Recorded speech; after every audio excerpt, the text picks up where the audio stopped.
Hello, friends, and welcome back to Malicious Compliance Stories. Today's story takes us through the rise and fall of an HOA board that forgot it worked for the neighborhood, not the other way around. But before we begin, best way to support our channel is to leave comments, like, and subscribe with a turned-on bell so you don't miss the new video every single day. Here we go. It's an eyesore. It's against the rules. This isn't a trailer park.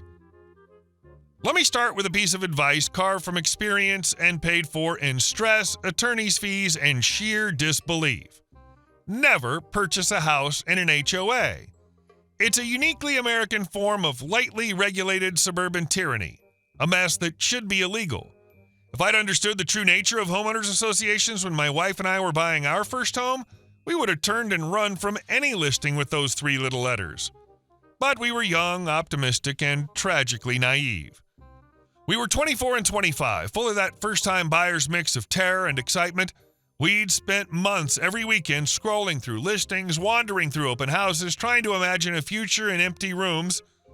We weren't just looking for a house, we were looking for a launch pad, a forever home, and a good school district for the kids we hoped to have on a quiet street where we could put down roots. When we finally found it, a charming, well-kept house at a price that didn't immediately give me heart palpitations, we thought we'd hit the jackpot. The neighborhood was pristine, the lawns manicured, the streets quiet. It felt safe, orderly, and perfect. For the first few months, it was. We painted rooms, planted a small garden, and waved to neighbors who seemed pleasant, if a bit reserved. The HOA covenants were a thick packet we'd skimmed at closing, a blur of legalese about fence heights and paint colors that felt distant, like the terms of service for life we'd automatically agreed to. Our awakening began with a rental RV. We'd planned a week-long trip across the state to visit national parks, a grand adventure. Being prudent, we rented the RV 3 days early to pack leisurely and for me to decipher the mysteries of its water hookups, generator, and labyrinthine storage compartments. I parked it neatly in our own wide driveway. Within an hour, the war began. Our next-door neighbor, let's call him Mr. Maynard, pulled into his driveway, and I saw him freeze, staring at the RV as if it were a spaceship that had dropped a cow on his lawn. He was a man in his late 60s with the perpetually stern expression of someone personally responsible for holding back chaos. I'd later learn he was on the HOA board. He'd stormed across our lawn, not even bothering with the sidewalk. That, he spat, jabbing a finger at the RV, cannot be here. You need to remove it from this neighborhood now. I was baffled. It's in my driveway, Mr. Maynard. We're leaving on Friday. It's an eyesore. It's against the rules. This isn't a trailer park, he hissed, his face flushing. He stepped into my personal space, close enough for me to smell his coffee breath. You either move it or I'll have it towed at your expense and fine you for every hour it sits here. My politeness evaporated. Kindly F off out of my driveway. If you come back on my property screaming like this, I'll call the cops for trespassing. He left, but the look he gave me wasn't one of defeat. It was of pure, simmering anticipation. He was a man who enjoyed enforcing rules. 3 hours later, the cavalry arrived in the form of a massive tow truck, its wheels rumbling ominously. Mr. Maynard marched beside it like a conquering general. He thrust a plain, unmarked envelope into my hand. Inside was a single sheet of paper with a crude letterhead. It stated that by order of the HOA board, the commercial vehicle, it was a 24-foot family RV, was to be removed immediately, and I was fined $1,500 for violating the community's aesthetic standards. While Mr. Maynard might have been deaf to reason, the tow truck driver was a practical man. I stood in my driveway, phone in hand. Sir, this is my private property. If you cross that property line to hook up to my vehicle without my permission, I'm calling the police to report an attempted theft. You are welcome to take it up with the gentleman who called you, but he does not own this land. The driver looked from my steady gaze to Mr. Maynard's apoplectic glare, shrugged, and said, "Not getting sued today." He left. Mr. Maynard's subsequent meltdown was spectacular but wordless, a guttural sound of fury before he stomped home. That envelope changed everything. This wasn't a neighborly dispute, it was a bureaucratic assault. I called a close friend whose father, Martin, was a seasoned real estate attorney. After a brief phone call, he said, "Come down tomorrow, bring a $500 retainer, your closing documents, and that fine. Let's have a chat." Martin was a calm, centered man in a room full of legal towers. He read the HOA's letter and let out a short, dry laugh. "Amateur hour," he muttered. He explained that for a fine to be valid, it typically required proper notice, a hearing, and a chance to cure the violation, none of which had happened. The plain envelope was also a tell. Official HOA communications usually require certified mail. This was intimidation, not governance.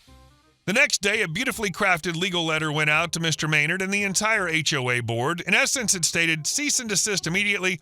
All communications are to go through this office.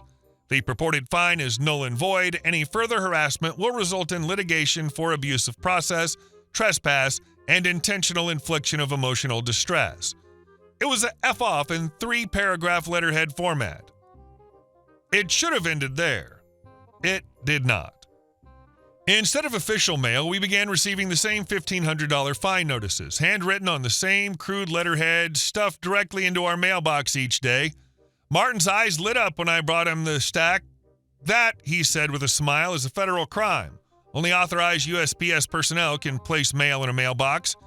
He drafted another set of letters and filed a formal complaint with the Postal Inspection Service. The game had escalated. We went on our trip, our RV incident a sour footnote. Returning, we had the RV back for 2 days to clean and unpack. The mailbox fines resumed instantly. Each one was another log for Martin's fire, another violation to document. Then came the summons. It was a piece of paper designed to look intimidating with official notice in bold, demanding my appearance before the HOA board at 10 a.m. on a Tuesday to show cause why fines should not be levied. Martin almost framed it. "This is fantastic," he said. "They're impersonating a judicial proceeding. This is deeply improper." Another $500 retainer later, we arrived at the community clubhouse for the hearing. Martin, in a suit that cost more than all their furniture combined, was initially barred at the door. "Board meetings are private," a flustered woman said. Martin didn't raise his voice. He simply opened his binder. "According to your own bylaws, Article 7, Section 2, a homeowner has the right to legal representation in any disciplinary proceeding. Denying entry is a violation of your covenant, opening each of you to personal liability. Shall we proceed?" The room, populated by 4 other seniors who looked like they'd rather be at golf, went silent. We entered. What followed was a master class in turning their own weapons against them. Martin wasn't there to debate the RV. He was there to put the board itself on trial. He'd compiled a dossier citing their own rule book. "Your bylaws state," he read aloud, "that a board member must be in good standing, which includes no history of harassing other members. We have documented incidents of Mr. Maynard trespassing and verbal abuse." He moved on. "The bylaws require all fines to be issued via certified mail. These were not." He then produced the mailbox stuffed fines. "The bylaws also state that misuse of HOA authority for personal grievances is grounds for immediate removal." This entire exercise stems from Mr. Maynard's personal displeasure with a legally parked vehicle on private property. The board sputtered about rules and property values, but the foundation of their authority was cracking beneath them. The true turning point, however, came from a different clause Martin unearthed, a little-known nuclear option buried in the founding documents. If 51% of the voting members of the HOA agreed, the entire association could be voluntarily dissolved. My wife, Julia, saw not just a defense, but an opportunity.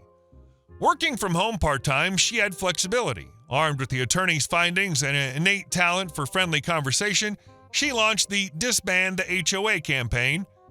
She wasn't angry. She was a friendly neighbor concerned about everyone's freedom and money. Door by door, she discovered we weren't alone. There was the young couple fined for their daughter's pink playhouse being an unapproved structure, the elderly man who'd been battling them for years over the native drought-resistant plants in his yard that weren't on the approved greenery list, the family whose basketball hoop was deemed a neighborhood blight. A deep-seated resentment simmered beneath the perfect lawns. The board panicked, went dormant, refusing to call meetings, another violation. Then they launched a desperate counter-campaign. They circulated a flyer. It was a masterpiece of fear-mongering, warning that without the HOA, property values would plummet, undesirable elements would move in, and the neighborhood would descend into chaos. The language was thinly veiled, warning of certain demographics known for drug sales and vandalism ruining our community's character. It was unequivocally racist. It was their fatal mistake. The flyer didn't scare people, it disgusted them. It confirmed every suspicion about the board's mentality.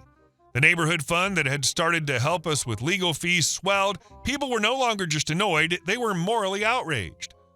Forced by their own rules and Martin's relentless pressure, a dissolution vote was scheduled. The meeting was packed, tense, and electric. Martin presented the case one final time, not as our lawyer, but as the neighborhood's advocate, highlighting the abuses, the illegal fines, and the toxic fear campaign. Mr. Maynard and his cohort sat stone-faced. The vote wasn't close. The HOA was dissolved. The final petty act of the defeated board was financial. The bylaws stated that upon dissolution, remaining funds were to be dispersed to homeowners. Suddenly, the treasury was empty. The financial report showed a flurry of last-minute administrative expenses and legal consulting fees that conveniently drained every cent. We suspected they'd paid themselves off, but without a formal HOA, pursuing it was a costly maze no one had the energy for. The aftermath was quiet but profound. About half the board members, including Mr. Maynard, sold their homes and moved within the year. They couldn't bear to live in a neighborhood they no longer controlled. The rest of us stayed. The lawns didn't suddenly turn to weeds. Houses didn't get painted neon green. The neighborhood didn't collapse. It relaxed. Kids' play structures sprouted in backyards. A more diverse array of flowers appeared in gardens. The silence was no longer the silence of enforced order, but of genuine peace. I spent hours once trying to find the old local news articles about the whole affair. The racist flyer had briefly made it a scandal, but the digital trail had faded, lost to time and newer outrages. Maybe that's for the best. The victory wasn't in the publicity, it was in the quiet reality of a Tuesday evening, grilling in my driveway, my car parked wherever I damn well please, looking at a house that finally, truly feels like my own. The revolution wasn't televised, it was voted on in a clubhouse, and its trophy is the beautiful, unregulated, unfined freedom of a quiet street where the only rules are the ones of common decency, freely given, not enforced by tyrants with a fetish for lawn length. The lasting takeaway isn't HOAs are bad, but unchecked authority attracts the wrong personalities. Mr. Maynard wasn't enforcing standards, he was feeding an identity built on control. And our next story. A $5,000 mold problem that cost a developer way more. So my dad's a lawyer.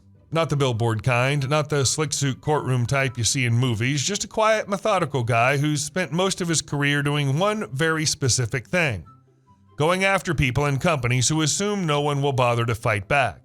His cases don't make headlines, he's not chasing seven-figure verdicts, his wins are the kind that make bullies nervous and accountants sleepy. $1,000 here, a sketchy fee there. He once won a case for a couple who were charged an extra 3% on their mortgage, tucked away in deliberately confusing paperwork.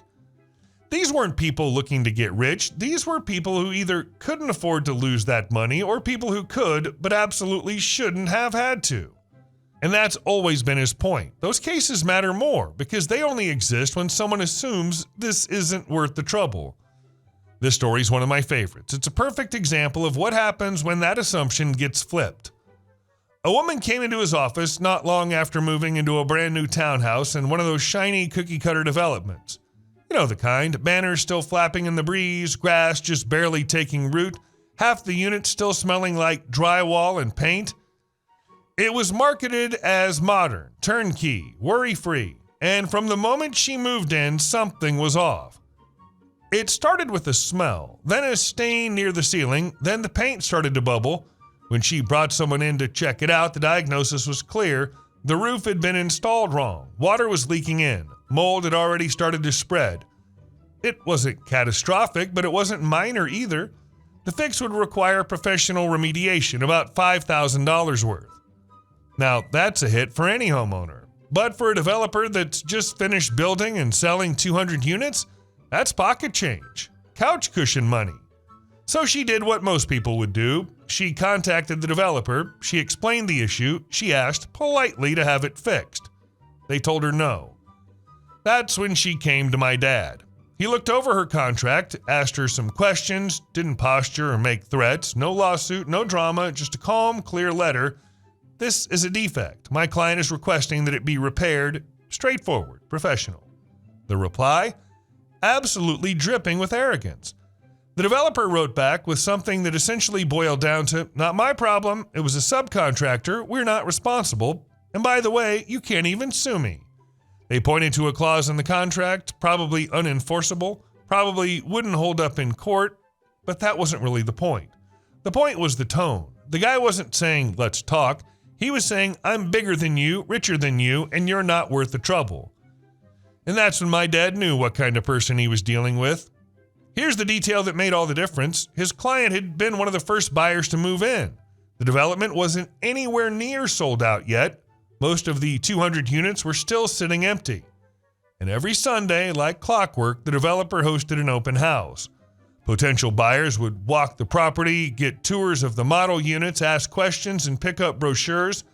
The sales team worked out of one of those temporary trailer-style offices right at the front of the development. Everything was polished, public-facing, carefully curated.